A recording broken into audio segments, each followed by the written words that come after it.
El Señor esté con ustedes. Nos acercamos al capítulo 11 del libro de Daniel y vamos a mirar los primeros 35 versículos, en los que en general están de acuerdo los teólogos católicos y los no católicos. Y vamos a basarnos sobre todo en los comentarios de la Biblia de Jerusalén, en los estudios también de Louis Harman y en los estudios del padre Alexander Dileya. En este capítulo 11 se nos inicia recordando cómo fue el reinado de los persas. Dice el versículo 1: Yo también le animé y ayudé cuando Darío, el rey de Media, estaba en el primer año de su reinado, y ahora te voy a dar a conocer la verdad. Todavía gobernarán en Persia 3 reyes, después de los cuales ocupará el poder un cuarto rey, que será más rico que los otros 3. Y cuando por medio de sus riquezas haya alcanzado gran poder, pondrá todo en movimiento contra el reino de Grecia. Pero después gobernará un rey muy guerrero, que extenderá su dominio sobre un gran imperio y hará lo que se le antoje. Sin embargo, una vez establecido su imperio será deshecho y repartido en 4 partes. El poder de este rey no pasará a sus descendientes, ni tampoco el imperio será tan poderoso como antes lo fue, ya que quedará dividido y otros gobernarán en su lugar. Aquí claramente se habla de 3 reyes persas, que son los que la Biblia nombra, ¿no? Como son Ciro, Darío, Artajerjes o Jerjes, y habla de esa guerra que conocemos como las guerras médicas entre los persas y los griegos. Y aquí habla de un rey muy poderoso que hará lo que se le antoje. Se refiere a Alejandro Magno, ¿no? Aquí hay una crítica a el poder como lo ejerció Alejandro Magno, pero dice que no tendrá descendientes y que cuando él muera su reino será repartido entre 4 generales, ¿no? En 4 partes, lo que se llama los diadocos o sucesores de Alejandro Magno, una historia bastante conocida. Y los estudiosos de los géneros literarios afirman que esta profecía es ex eventu, es decir, es una profecía escrita después de que pasaran los hechos. Otros suponen que es una profecía dicha antes de que pasara, pero como decíamos, los textos, los testimonios escritos apuntan a que fue después de los eventos. Sin embargo, el mensaje final no se afecta por eso, porque el mensaje final es que Dios es el dueño de la historia, ¿no?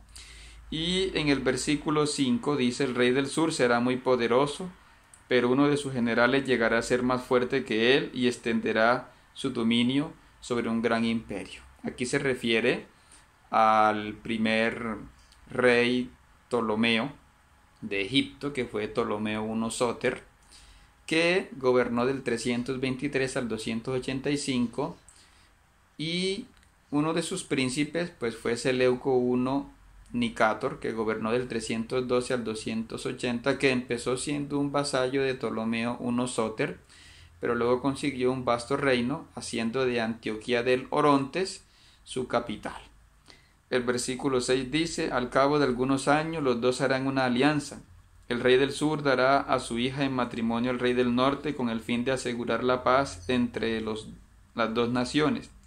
Pero el plan fracasará, pues tanto ella como su hijo, su marido y sus criados serán asesinados. Aquí está hablando de que en el 252 Ptolomeo II Filadelfo, que reinó del 285 al 246, casó a su hija Berenice con Antíoco II Teos, que reinó del 261 al 246, pero este rey se había divorciado de Laódice, y sin embargo esta mujer más tarde consiguió dar muerte a Antíoco II Teos y también a Berenice y al hijo pequeño, junto con los demás cortesanos egipcios. A esto se refiere también lo que veíamos, la imposibilidad de unir el hierro con el barro, la imposibilidad de estos intentos de fusionarse, los Seleucidas de Siria con los Ptolomeos de Egipto. En los versículos 7 y 8 dice: sin embargo, un miembro de la familia atacará al ejército del norte y ocupará la fortaleza real, y sus tropas dominarán la situación. Además, se llevará a Egipto a sus dioses, a sus imágenes hechas de metal fundido, junto con otros valiosos objetos de oro y plata. Después de algunos años sin guerra entre las dos naciones, el rey del norte tratará de invadir el sur, pero se verá obligado a retirarse. Aquí está hablando de la venganza del hermano de Berenice, Ptolomeo III de Bergetes, que reinó del 246 al 221, que invadió a Siria, derrotó al hijo de Laodice, a Seleuco II Calínico, que reinó del 246 al 227, asoló este país, asoló Siria, y regresó a Egipto llevándose un enorme botín, es decir, se llevó esos ídolos de oro y plata. Aquí el autor aprovecha para hacer una crítica a la idolatría. Y en respuesta, Seleuco II en el 240 emprendió una acción de represalia contra Egipto. Pasamos ahora al versículo 10. Pero los hijos del rey del norte se prepararán para la guerra y organizarán un gran ejército. Uno de ellos se lanzará con sus tropas a la conquista del sur, destruyéndolo todo como si fuera un río desbordado. Después volverá a atacar, llegando hasta la fortaleza del rey del sur. Aquí se refiere a Seleuco III Sóter, que reinó del 227 al 223, y Antíoco III el Grande, que reinó del 223 al 187, y que eran hijos de Seleuco II Calínico. Y la imagen de la inundación, o sea, del ejército en forma de invasión, está tomada de Isaías 8:8, del 11 al 12. La victoria de Ptolomeo IV Filópator del 221 al 203 sobre Antíoco III en la batalla de Rafia, al sur de Gaza, se dio en el año 217. Es un poco los hechos históricos que está narrando aquí el autor, ¿no? Tal como nos lo explica Louis Harman. Vamos ahora a los versículos del 13 al 16. El rey del norte volverá a organizar un ejército más grande que el anterior, y después de algunos años volverá a atacar al sur con un ejército numeroso y perfectamente armado. Cuando esto suceda, muchos se rebelarán contra el rey del sur. Entre ellos habrá algunos hombres malvados de Israel, tal como fue mostrado en la visión, pero fracasarán. El rey del norte vendrá y construirá una rampa alrededor de una ciudad fortificada y la conquistará. Ni los mejores soldados del sur podrán detener el avance de las tropas enemigas. El invasor hará lo que se le antoje con los vencidos, sin que nadie pueda hacerle frente, y se quedará en la tierra de la hermosura, destruyendo todo lo que encuentre a su paso. En estos versículos se muestran las victorias de Antíoco III el Grande sobre Ptolomeo V Epífanes del 203 al 181 en Palestina, y habla del asedio a Gaza, ¿sí? Que no pudieron pues tomar, ¿no? Pero aquí introduce un elemento muy interesante, y es que los israelitas empiezan a simpatizar no con los Ptolomeos, con los egipcios, sino que empiezan a simpatizar con los Seleucidas, con los sirios, que ya el autor anticipa que será para desgracia, ¿no? Aquí habíamos dicho que Gaza no había sido tomada, pero sí fue tomada, nos aclara Louis Harman, ¿no? Y en el versículo 17 dice: además se preparará para apoderarse de todo el territorio del sur. Para ello hará una alianza con ese rey y le dará a su hija como esposa, con el fin de destruir su reino, pero sus planes fracasarán. Aquí se refiere a otro intento de unirse estas dos dinastías a través del matrimonio de una Cleopatra. Recordemos que hubo 7 Cleopatras entre los egipcios, entre los Ptolomeos. Esta Cleopatra es una hija de Antíoco III con Ptolomeo V en Rafia hacia el año 194. Pero ambos reyes tenían planes cada uno personales, y esta unión fracasó, ¿no? En el versículo 18 dice: muchas Después atacará las ciudades de las costas y muchas de ellas caerán en su poder, pero un general pondrá fin a esta vergüenza, poniendo a su vez en vergüenza al rey del norte. Desde allí el rey se retirará a las fortalezas de su país, pero tropezará con una dificultad que le costará la vida y nunca más se volverá a saber de él. Aquí se está refiriendo a la incursión de Antíoco III en la parte occidental de Asia Menor, o sea, la costa, que fue frenada en el año 190 en Magnesia por un jefe. En este caso fue el cónsul romano Cornelio Escipio. Recordemos que este Antíoco III estaba aconsejado por Aníbal, el gran enemigo de Roma, pero aún así fracasó este intento, ¿no? Y a la muerte de Antíoco III en el año 187, mientras estaba saqueando un templo en Elam, en el actual Irán, le sucedió su hijo mayor, Seleuco IV Filópator, que reinó del 187 al 175, y aquí vemos un hecho que va a afectar a Jerusalén. En el versículo 20 dice: su lugar será ocupado por otro rey que enviará un cobrador de tributos para enriquecer su reino, pero al cabo de pocos días lo matarán, aunque no en el campo de batalla.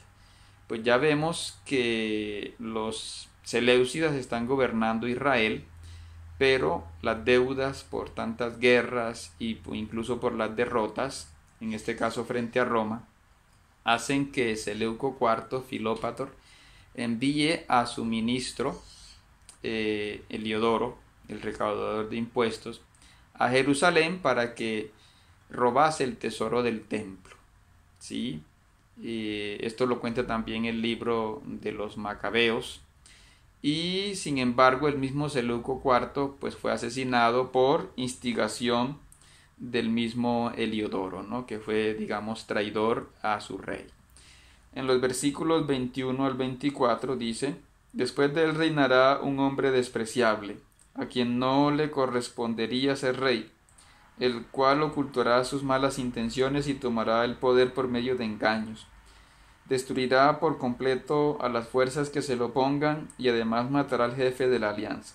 Engañará también a los que hayan hecho una alianza de amistad con él, y a pesar de disponer de poca gente, vencerá. Cuando nadie se lo espere, entrará en las tierras más ricas de la provincia y hará lo que no hizo ninguno de sus antepasados. Repartirá entre sus soldados los bienes y riquezas obtenidas en la guerra. Planeará sus ataques contra las ciudades fortificadas, aunque solo por algún tiempo. Aquí entonces empieza a hablarnos de Antíoco IV Epífanes, una persona despreciable, que reinó del 175 al 164 y que usurpó el trono que le tocaba a su hermano, a Demetrio, que era hijo de Seleuco IV Filópator. Cuando habla aquí del príncipe de la alianza, pues se refiere al sumo sacerdote Onías, que fue asesinado en los tiempos de Antíoco IV. No se sabe si fue por orden de él, pero bueno, fue en su tiempo. Y aquí también se habla en los versículos 25 al 27, de la primera campaña de Antíoco IV contra Egipto. Ptolomeo IV VI Filómetor, que era sobrino de Antíoco IV Epífanes, pues fue traicionado por sus amigos y derrotado por Antíoco Epífanes hacia el año 170. ¿Sí? Antíoco pues se caracterizó por alabar a sus soldados, pero a la vez fue muy traicionero con todas las personas que lo rodeaban, ¿no? En el año 168 Antíoco IV derrotó a Ptolomeo VII Evergetes, pero fue obligado a abandonar Egipto por el legado romano Popilio Lenas. ¿Sí? Es un poco lo que nos dice más adelante en el versículo 30, ¿no? Dice aquí: su ejército será atacado por tropas del oeste traídas en barcos, y dominado por el pánico emprenderá la retirada. Entonces el rey del norte descargará su odio sobre la Santa Alianza, valiéndose de los que renegaron de la alianza para servirse de él. Aquí se está refiriendo a las naves de Kitín, es decir, Kitín significa Chipre, pero en este caso son las tropas romanas, y en general este nombre se aplicó también a los pueblos mediterráneos que impidieron que Antíoco IV Epífanes siguiera avanzando sobre Egipto. Y como desquite, Antíoco IV Epífanes en su regreso saqueó el templo y dio comienzo a la persecución contra los judíos, ¿no? Ahora tomamos para terminar lo que nos dice segundo de Macabeos 4 del 13 al 14, de que a pesar de las maldades de este hombre, los simpatizantes del helenismo, de la cultura griega, empezaron a despreciar la propia cultura israelita, ¿no? Nos dice segunda de Macabeos 4 del 13 al 14. A tal grado llegaron el auge del helenismo y el avance de las costumbres extranjeras por la extrema desvergüenza de Jasón. Jasón fue el que hizo destronar a Menelao y a Onías III, en fin, que más tenía de impío que de sumo sacerdote, que los sacerdotes ya no tenían interés alguno por el servicio del altar, y despreciando el templo y descuidando los sacrificios, se apresuraban a tomar parte en la palestra, en fuegos contrarios a la ley, apenas se daba la señal de lanzar el disco. Y estos practicantes estaban desnudos, por eso, como nos dice también Primera de Macabeos del 1 al 15, los judíos llegaron a practicarse operaciones para disimular la señal de la circuncisión, que obviamente a los griegos no les gustaba esta operación, ¿no? Hacia el año 167 a.C., Antíoco IV abolió las fiestas judías y los sacrificios, prohibió la circuncisión, la observancia del sábado y las prescripciones alimenticias, y mandó que se sacrificasen animales impuros. Pero lo peor llegó cuando colocó la imagen de Zeus olímpico en el gran altar de los holocaustos de Israel. Es lo que se llama en Daniel 8:13, en Daniel 9:27, en Daniel 11:31 y en Daniel 12:11, la iniquidad desoladora o la abominación de la desolación, ¿sí? Nos dice Primera de Macabeos 2 del 1 al 4 y 55. El templo se vio lleno de desenfreno y de orgías por parte de los gentiles, que se acostaban con prostitutas y tenían relaciones con mujeres en el interior de los atrios sagrados, y además introducían allí cosas prohibidas. Al altar mismo estaba lleno de cosas ilícitas, prohibidas por las leyes, nos dice segunda de Macabeos 6 del 4 al 5. Por eso Judas Macabeo formó esta guerrilla que empezó a obtener victorias sobre el ejército de Antíoco IV Epífanes. Más adelante entonces desarrollaremos los demás versículos.